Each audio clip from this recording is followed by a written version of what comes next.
Hey guys, I've got some more cool details for Toybox. Today I'll finish my analysis of Toybox so we can move on to another world. This time, I'm for sure not toying around. Our hearts are our guiding keys, so let's open the door to Kingdom Hearts and start this video. Man, I am so lame. In my travels throughout Galaxy Toys, I tried to take the Gigas outside. First thing I noticed is that he wouldn't get outside. I wasn't too upset, so I decided to take some selfies outside, and then Goofy photobombed me. Shortly after, the Gigas disappeared. It makes sense, but I didn't know this could happen. Also, the Gigas won't follow you outside. I tried to lure them out, but it didn't. This Gigas saved my life because I was a goner. The Gigas also does not travel into the doll's room. In the room where we fight Angelic Amber, there is a bunch of Dream Eater plushies. Again, I need the Kingdom Hearts lore guys to come in and explain how this is possible. I don't know how the people in Toybox universe know about the Dream Eaters. Of course, this was at the bottom floor of Galaxy Toys, and on the side of the box, you can see the various Flamenco Flowers in the collection.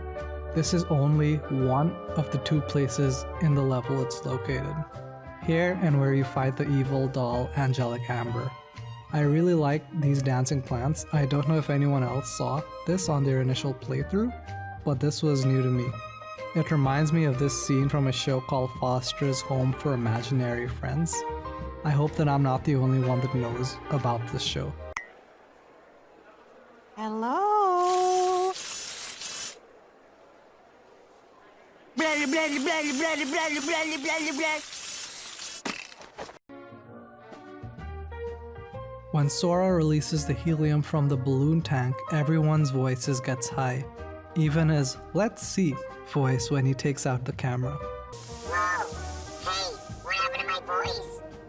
I want to be yourself, funny. Of course, and so do I. Let's see. What? Well, this is rather embarrassing. Who said that? Get out of me, Buzz. I sound like an alien. Helium can also be released from the balloons to get the same effect, though it seems that the balloons don't have individual hitboxes. His magic commands also have him speak in a high voice.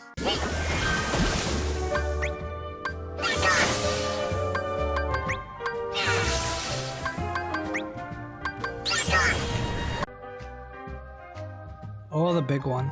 I haven't played a lot of Dissidia NT, mainly because I suck at the game, but I can confirm that all the figures that are shown are summons in the Dissidia NT game. So we have Bahamut, Ifrit, Alexander, Rama, Odin, Leviathan in Kingdom Hearts 3. For some reason, there is not a Shiva summon, which really sucks since that would be the only summon / toy needed to get all the FFNT summons in KH3. Also, Bahamut is the most expensive NT toy to buy in the store. Speaking of Final Fantasy, when you're running on Cactur, he lights up, but when you stop running, he either blinks or doesn't light up. So I'm just going out on a limb here and say that Julia is Barbie. Again, this was on the bottom floor. Nothing too significant here though. What I don't know is why she's referred to as Julia instead of Barbie. In the Toy Story movies, she is called Barbie. At first glance, I thought this said Lovely Sora, and I was flipping out to then realize that it says Lovely Sofa. The attention to detail in this game is ridiculous though. The bedroom set is ridiculous. This is in fact a bed, chair, lamp, and chest set. Did you know that if you fly up high above and look into the distance you see a city? This may be the same city that Sora is fighting Yozora in. More speculation than detail, but food for thought. Also, with all the offshore machinery, does anyone else get Resident Evil 4 vibes?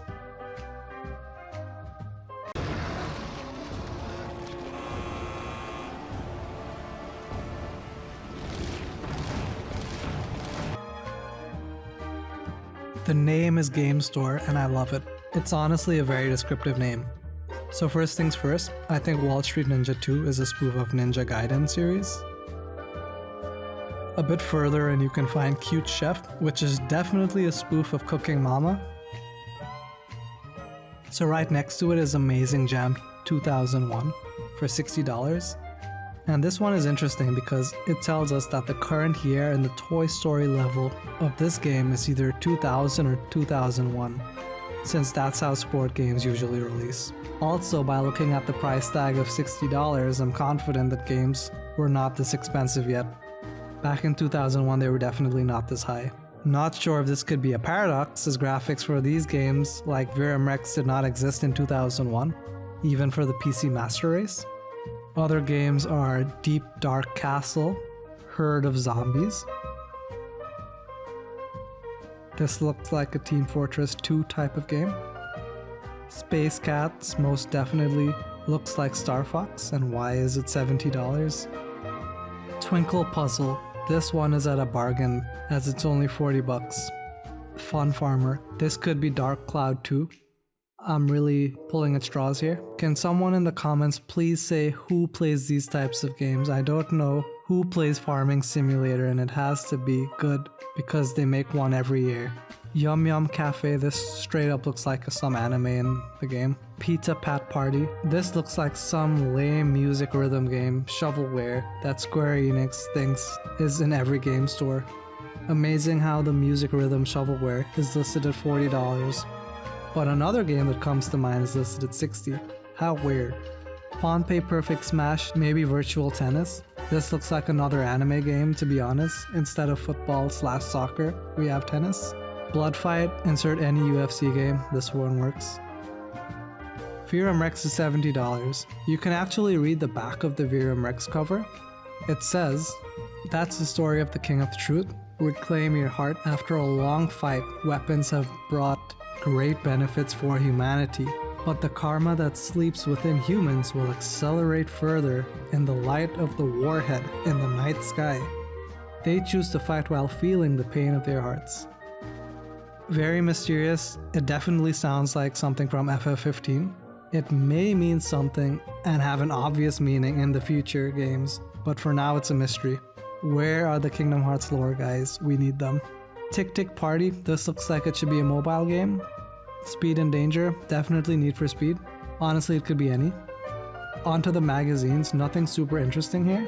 It has one of the games' cover and some of the words below it that are not legible. I like how one has the Play Plus pad review and the other has Play Plus everything you need to know. I feel this one was on purpose. There is a Viram Rex strategy guide in the store, but another one of the game magazines is blocking it. I know they did this on purpose. As for the game system itself, let's first look at the controller. I feel like during the development of this game, they were rushing to make the minor details in the game and forgot to take out the lines that were made as placeholders for the buttons. But I will say that having diagonal slashes for buttons is original. They even have a touchpad and a start and reset button in the center, so they may not be rushing in retrospect. I don't understand how these controllers cost $29. I would love to get a controller that cheap. You also get the Wii Balance Board for the low price of $89. The console itself costs $256, which is a bargain if you can actually play games like Viram Rex. So the rocket is my favorite team attack in the game, as you're about to find out. A fun one to end the list. Let me flex on you for a second now. Did you know that it's possible to get from the bottom floor to the very top using Woody and Buzz's rocket? And unlike the Gigas, the rocket can be used to enter the room where you fight Angelic Amber. I really was expecting there to be an invisible wall to stop us from getting up there. It can be used in the slides to get in the ball pit. The best part about the rocket is that you can use it in the Beasts and Bugs section of the toy store to enter the vents. You can actually get pretty far in the vents with the rocket. You will have to fight the Heartless again to get back some meter to use the team attack again though.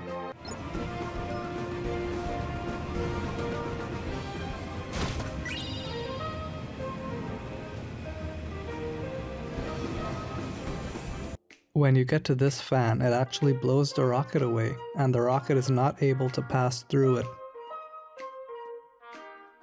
Unfortunately, their journey ends here. It might be because we are not allowed to use the limit inside of this vent for some reason. Sorry, this analysis/detail video is more of a collection of 3 videos than a single video. Would you guys prefer one long single video or shorter videos to nibble on? I prefer the shorter videos as they're easier to produce, but I'm open to suggestions. See you next time in the Kingdom of Corona. That's it.